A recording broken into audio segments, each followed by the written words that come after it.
you can develop self-confidence. Unfortunately, however, this is not all that easy.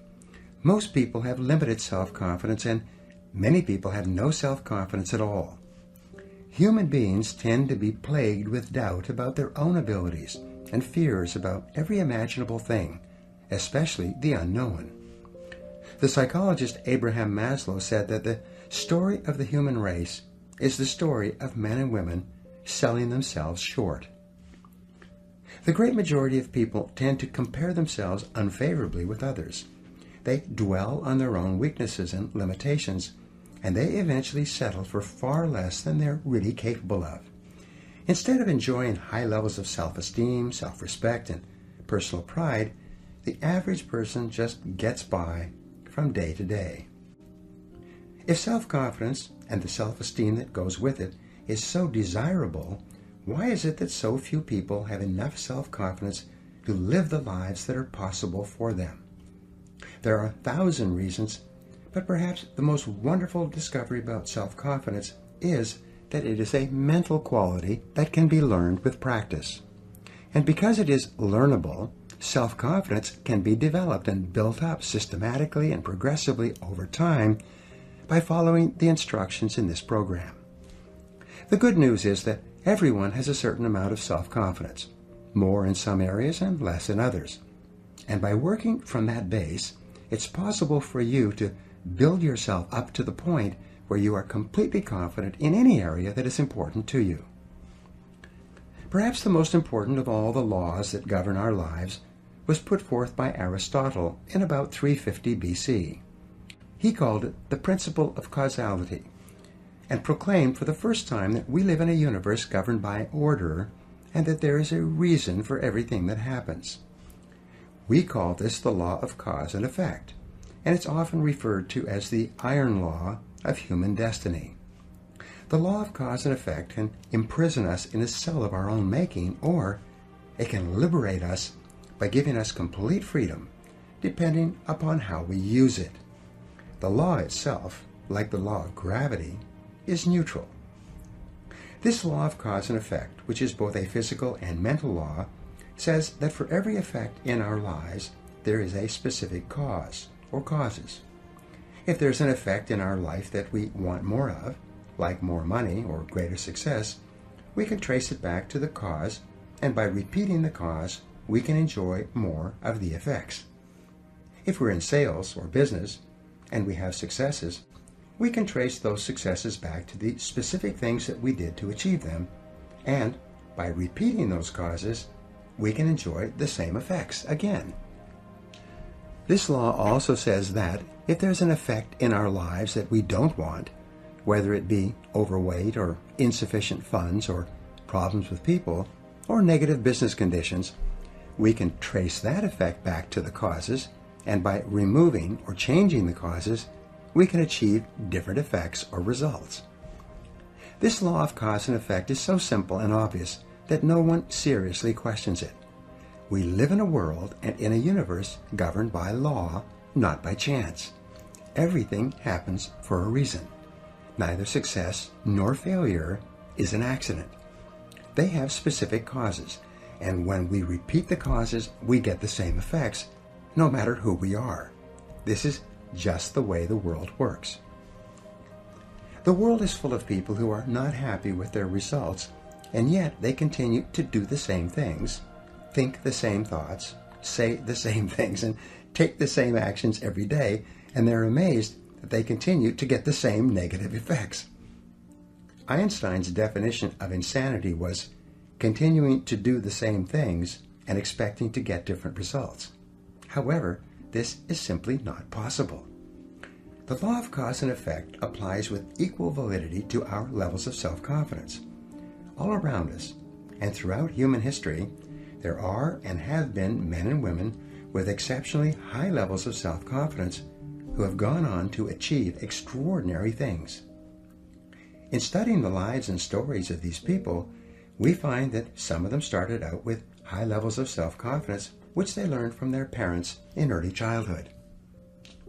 But most of them started off the same way we all start off, with deep down feelings of inferiority, and inadequacy.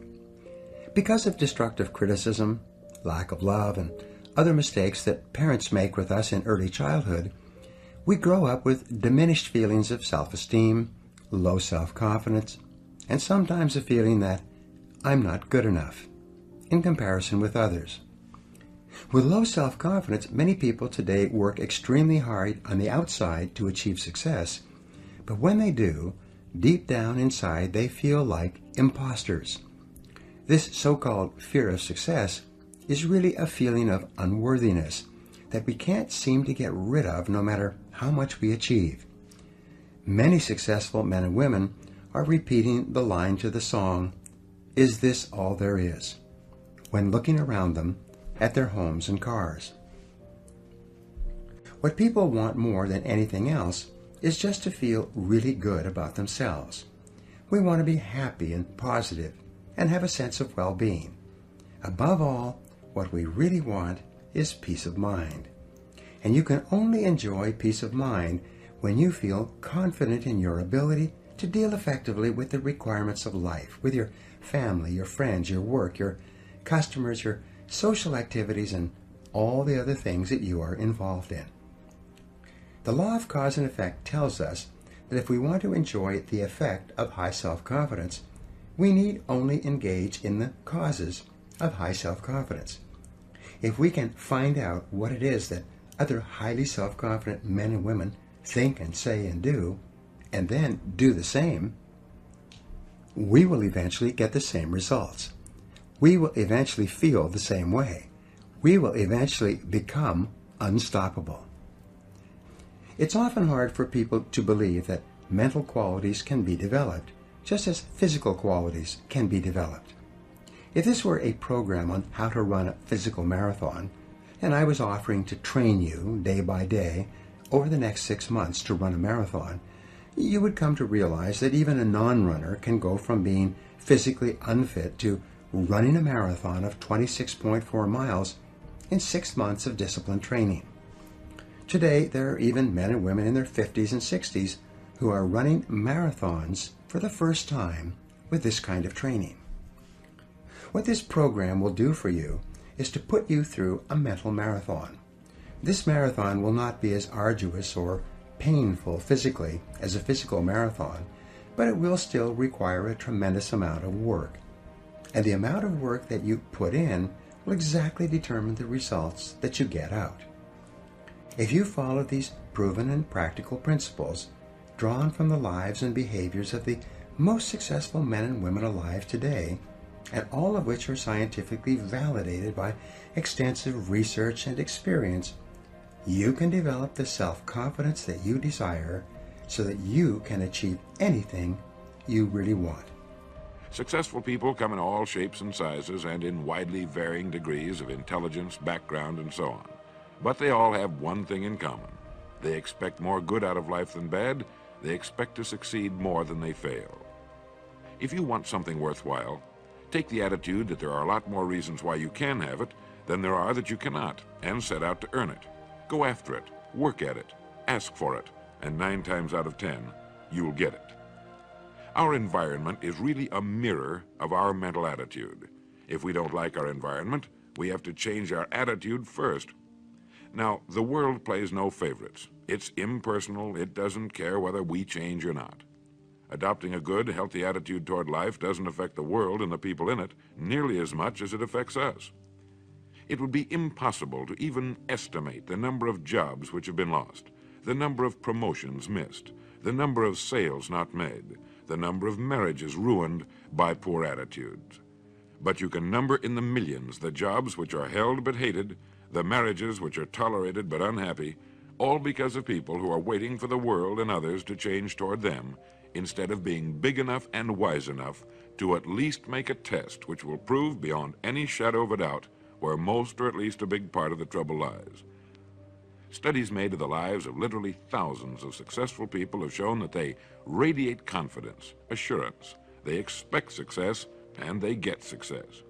You can spot these people by the way they walk, by the way they look and act. You can feel it about them when they enter a room. They may be short and fat or tall and thin or any combination in between, but they have about them the attitude of success. In the record Greener Pastures, I'll get into this next statement, but right now I want you to realize, if you don't already, that in 5 years or less, you can get right to the top of the work you're now doing. I know this, but the important question here is, do you know this? The minute you do know it, you'll have this right attitude I'm talking about. The easiest and most effective means of forming a good attitude habit is to begin to act as though you have a good, positive, expectant attitude toward life. That's right. Begin right now to walk, act, and look as though you belong to this group. If you're already in the top 5%, you'll know what I mean. If you've never tried it, you'll be amazed at what happens. Actions trigger feelings, just as feelings trigger actions. Now, let me tell you of a little test you can make which will prove beyond any shadow of a doubt that a good attitude can change a person's life as dramatically as walking from a darkened room into the bright, clear light of day. Not long ago, I read a line which went, "Life is dull only to dull people." This is true, but it also could have read, "Life is interesting only to interesting people," or "Life is successful only to successful people." And what I'm trying to say is that you must first become, mentally, from an attitude standpoint, that which you wish to achieve. You can have anything in this world you want to have, and you can be anything in this world you want to be by using this simple process. And there's absolutely no way you can keep success from your door if you will follow these basic, simple little process that I've just described. This is the law of life. And every one of you people have worked this process. But maybe you weren't completely aware of how you worked it. But think of what it, that's why you only get 2 out of 8 things, or 3 out of 8, or 1 out of 8, or 1 out of 10. Because you didn't know exactly the process that you were using. Now you know the process. So you can do it with everything in this world. Children, our children, folks, how many times have you heard people say to their children, the child says, "I'm going to be president of the United States." And the father and mother would say to him, "You? With your studies? You'll never make it, Junior." Now this is a wonderful seed to plant in this fertile little brain, the subconscious, this fertile little mind. You are telling him he can't, he isn't smart enough. The child says, "I'm going to be a rich man when I grow up. I'm going to have everything in this world." He says, "You're going to have to learn a lot, Junior. One thing, you don't know how to handle money. You got to learn to use that old elbow grease. Anybody that's ever used the elbow grease, I don't know, has ever made millions. I'll assure you. The elbow grease is up here, and very few people use that." Now, what do you want to tell Junior? Anytime any children come to you or to the parents, you should tell your children this. They say, "Junior, you're the type of child that can have anything in this world. You have the ability and the intelligence to go anywhere, do anything, and have everything in this world.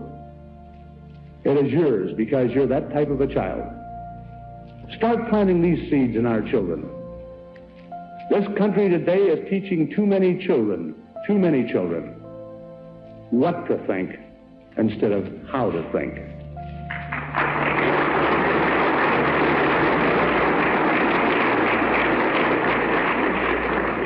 And what are we? We are only children a little older than the other children. And we are grown-up children. And we have to, at some time in life, we have to start deciding and pinpointing things that we want in this world. And I am not just talking about the tangible objects. I'm talking about the intangible things. What would you like to be? What type of person would you like to be? Would you like to have more love in your life? Well, then you must learn to give love. You'll never have anything without giving. Everything I give, I receive back, multiplied. If I have a lot of hate in my life, I'm giving hate out. And so if I don't want hate coming in my life, I should not be giving it out. If I don't want people to talk about me, I shouldn't be talking about people. Everything that I send out, I get back with feeling. Every thought I think, I don't get, because I did not plant my seed properly. I did not have a true visualization. How many of you ladies have thought of a beautiful dress, a beautiful dress, or a beautiful something that you wanted to have? How many of you just said, I would love to have a mink stole? A few years ago, that my wife even mentioned the mink stole, the first thing that come in my mind is, where are you going to get it from? How are you going to pay for it?